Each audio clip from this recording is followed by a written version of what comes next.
बिस्मिल्लाहिर्रहमानिर्रहीम। अस्सलाम वालेकुम नाजरीन। प्रोग्राम लॉ पॉइंट के साथ मैं हूं आपका होस्ट खुर्रम जावेद राव।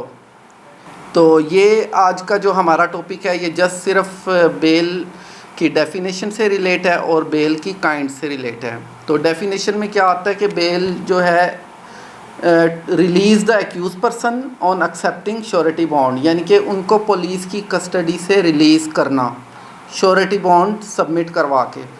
अब पुलिस कस्टडी मीन जब एक शख्स जिसकी एफआईआर लॉन्च हुई है उसको पुलिस ने अरेस्ट कर लिया है, उस पर हम बेल दायर कर सकते हैं, या उसको ख़दशा है तो उससे बचने के लिए भी बेल दायर कर सकते हैं।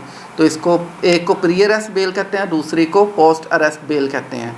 और जो एंटीसिपेटरी बेल होती है वो एक स्पेसिफिक किस्म की बेल होती है जो मखसूस सर्कमस्टांसिस में ग्रांट की जा सकती है। जैसे चौधरी परवेज़ इलाही साहब के केस में उन्होंने ऑर्डर किया है ऑनरेबल हाई कोर्ट ने कि इनको किसी भी मुकदमे में गिरफ़्तार नहीं किया जाएगा।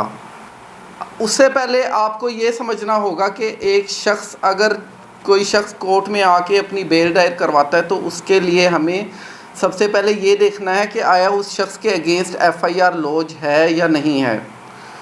अगर तो उस शख्स के अगेंस्ट कोई एफआईआर लॉन्च है तो उस पे बेल दायर की जा सकती है।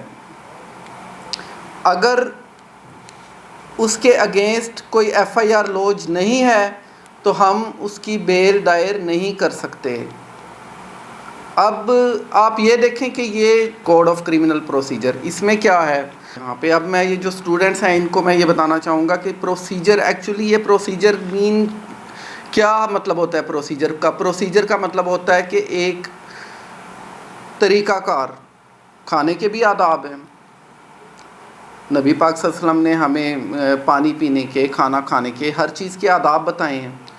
तो जो आदाब, जो तरीक़ाकार, जो चीज़ राइज होती है वो उसके मुताबिक चला जाता है। तो कवानीन का भी एक तरीक़ाकार होता है जो हमारा जो प्रोसीजर है इसमें बताया हुआ है। तो अब जब बेल दायर की जाती है तो उससे पहले एफआईआर का लॉन्च होना ज़रूरी होता है कि एक ऐसा शख्स जो किसी मुकदमे में इन्वॉल्व है, अगर उसको गिरफ़्तार कर लिया गया है तो वो अपनी पोस्ट अरेस्ट बेल करवा सकता है। अगर उसको ख़दशा है कि मुझे इस मुकदमे में गिरफ़्तार कर लिया जाएगा या किसी मुकदमे में मुझे गिरफ़्तार किया जा सकता है तो वो अपनी प्री अरेस्ट बेल करवा सकता है। तो ये दो तरह की बेल होती हैं, एक प्री अरेस्ट बेल और दूसरी पोस्ट अरेस्ट बेल।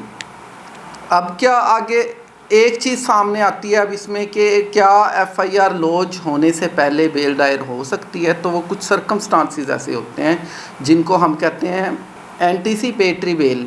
वो कौन सी बेल होती है, उसको हम कहेंगे एंटीसिपेटरी बेल।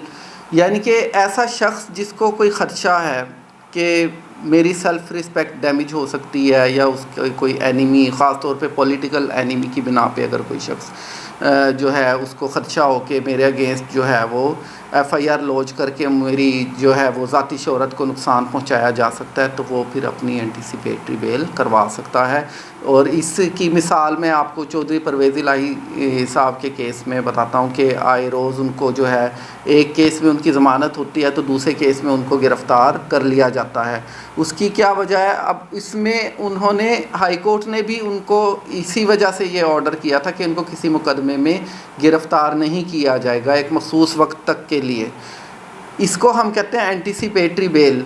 तो जिस पे उन्होंने, यानी कि इसके जो इंस्ट्रक्शन हाई कोर्ट ने जो डायरेक्शन दी थी उस पर अमल दरामद ना किया और अब इस वजह से उन पर जो है वो कॉन्टेम्प्ट लगाई गई है स्टेट पर कि उन्होंने ये तौहीन अदालत की है। तो ये थी बेल की काइंड्स, और इंशाल्लाह हम नेक्स्ट लेक्चर में पढ़ेंगे कि नॉन बेलेबल और बेलेबल ऑफेंसेस कौन से होते हैं और कॉग्निजेबल ऑफेंसेस कौन से होते हैं। इंशाल्लाह नेक्स्ट प्रोग्राम में मिलते हैं, तब तक के लिए इजाज़त दीजिएगा। अल्लाह हाफ़िज़।